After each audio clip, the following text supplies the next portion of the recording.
Messieurs les délégués, distingués invités, je voudrais exprimer mes remerciements à l'Association Afrique et aux autorités russes qui nous permettent d'être ici. En effet, comme vient de le dire le modérateur, nous nous sommes rendus compte qu'à l'Association Afrique, nous sommes libres de parler de tous les problèmes qui concernent l'Afrique, sans langue de bois. Depuis les indépendances des pays africains qui ont été colonisés, ces derniers sont en voie de développement depuis près de 60 ans. Plusieurs programmes et projets de développement ont été élaborés et mis en œuvre, mais le constat est que le développement tant prôné tarde à arriver et dans certains pays, on observe même un accroissement de la pauvreté, une dégradation du climat social, du climat politique et même du climat des affaires.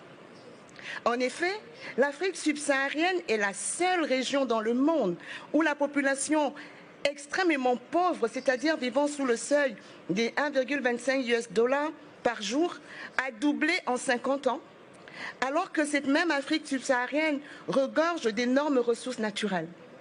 Le Gabon, le pays dont je suis originaire, illustre à suffisance ce paradoxe de pays immensément riche de par son sol, de par son sous-sol, de par ses richesses. Nous avons 800 km de côte avec l'océan Atlantique et pourtant plus de 70% de la population vit en dessous du seuil de pauvreté. Ce constat peut s'expliquer par plusieurs causes. Et parmi elles, donc certaines de ces causes ont été évoquées ici par mes collègues. Mais moi, je voudrais parler d'une d'entre elles dont on ne parle pas souvent.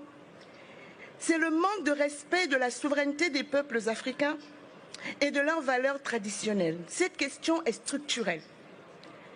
Les peuples africains ont été privés de leur souveraineté depuis trop longtemps. Esclavage, colonisation, néocolonialisme. Et même lorsqu'on nous a parlé de pseudo-indépendance, de quoi avons-nous hérité ?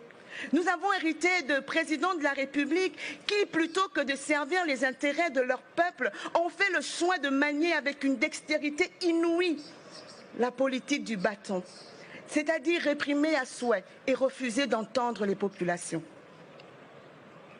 Parce que respecter la souveraineté de son peuple commence par respecter l'expression de son vote. Oui, je veux parler de la confiscation du pouvoir. Parce que jusqu'en 1990, nous étions sous des régimes monopartites, pour ne parler que de l'Afrique francophone, Afrique centrale en particulier. Et en 90, on nous a dit que la démocratie était arrivée. Mais cette démocratie n'a consisté qu'à organiser des élections. Et des élections sans transparence. Des élections qui n'arrivent jamais à l'alternance démocratique. Les mêmes se maintiennent au pouvoir élection après élection.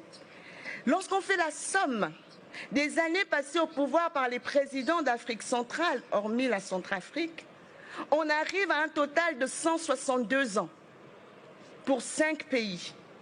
À vous de faire le ratio du nombre d'années passées au pouvoir par chacun de ces pouvoirs. Et pourtant, le constat est là. Le développement n'arrive toujours pas avec ces régimes qui se pérennisent au pouvoir depuis des décennies.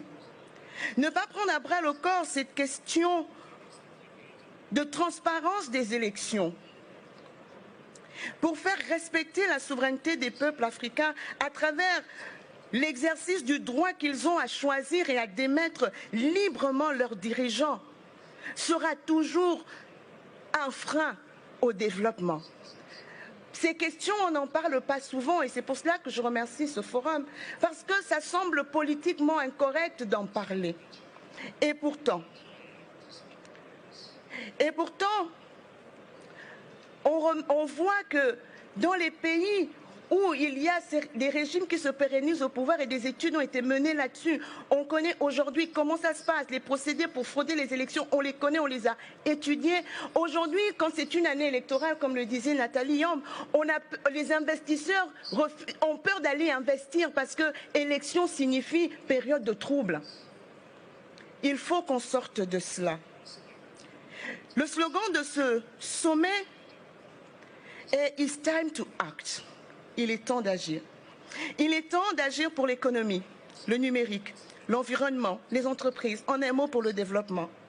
Mais les humains qui sont Les principaux acteurs et bénéficiaires de ce développement sont bafoués dans leur dignité. Si l'exercice de leurs droits les plus élémentaires leur est refusé, quel résultat peut-on attendre ? Nous parlons souvent d'impérialisme, nous parlons de ceux qui sont venus nous coloniser, mais il faut aussi qu'on sache que le respect d'un peuple doit commencer par ses propres dirigeants. Et les dirigeants qui respectent leur peuple sont respectés en retour. L'humain est le premier et le meilleur des investissements.